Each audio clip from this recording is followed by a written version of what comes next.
Defining success. If the system rewards theatrics and compliance more than competence and truth, then succeeding in this world may in fact mean failing in life. This paradox lies at the heart of many modern institutions, especially in the corporate world. When the incentives are misaligned, where surface-level behavior is prized over substance, authenticity becomes a liability. The real, often unspoken goal becomes to get along and not hurt the feelings of others, not because this stems from compassion, but because upsetting the balance threatens one's social and professional position. Conflict is dangerous. It invites scrutiny, breeds dislike, and risks exile.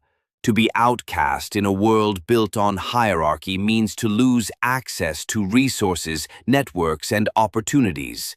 So people conform, not out of shared values, but out of fear. Once people ascend to positions of power, their goals evolve. No matter how they got there, whether through skill, theater, or opportunism, their primary concern becomes security.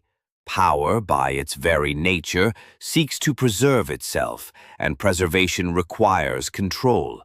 Totalitarianism, in this light, is not just a political phenomenon, but a psychological one. It is embedded in human DNA. Left unchecked by external, neutral forces like laws, transparency, and truly meritocratic systems, our hierarchies begin to rot from within. We begin to see a pattern. Once in power, leaders no longer hire for competence. They hire to protect themselves. This protection takes many forms. You don't hire someone who could one day replace you. Instead, you look for someone who's easy to manage, someone who lacks the depth or initiative to challenge you. You treat your organization like a chessboard, positioning pieces not for collective progress, but for personal defense. You surround yourself with people who reinforce your power and your comfort. You create insulation. In such a system, you don't even need to do your job well. In fact, it might benefit you to allow crisis to linger, to foster a sense of barely managed chaos. If you ensure there are no competent voices around to expose inefficiencies, you position yourself as indispensable.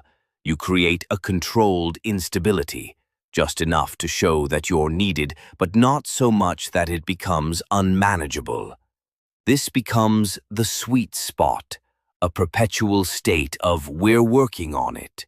From there on, everything becomes a performance. Hard work, teamwork, leadership, charisma, these become theater. A carefully curated image replaces actual contribution. The corporate world turns you into an actor, and the better the actor, the higher they climb. Those who resist this drama, those who stay true to themselves, who value facts over appearance, are quickly marginalized. They're labeled as immature, not ready, or difficult to work with.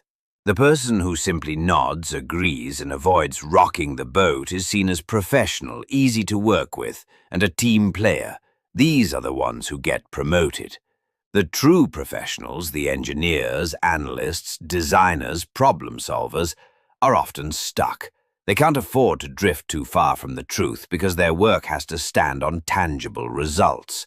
If they give in to theatrics, they risk the very foundation of what they're supposed to deliver. They have responsibilities. They work with reality.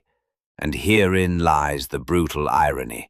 The ones truly competent, the ones grounded in skill and truth, are the least able to play this corporate game.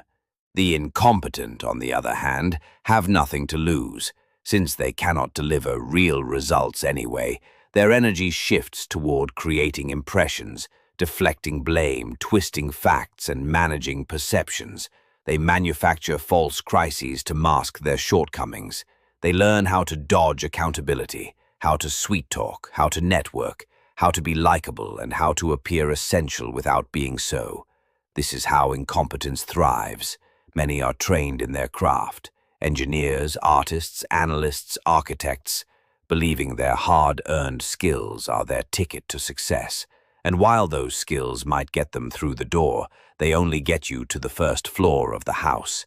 To climb any further, you need theatrics. Without it, you're stuck, no matter how brilliant or diligent you are.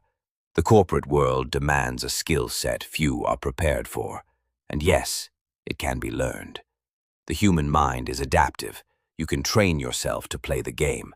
But learning this performance comes at a price. A good engineer clings to logic, to facts, to what can be measured. But to become good at theatrics, you must train yourself to abandon those very instincts. You have to deliberately overlook the truth when it's inconvenient. You must embrace ambiguity, ambiguity that you yourself manufacture. This is the cost. Just like a blind man may develop heightened hearing, a bad engineer, one who isn't burdened by facts or technical rigor, may develop stronger social manipulation skills. They may be more fluent in the language of surface-level charm. You cannot optimize for both. And the more incompetent the leadership becomes, the more extreme and absurd this game becomes. The theater becomes the whole building. The truth lives in the basement, locked away.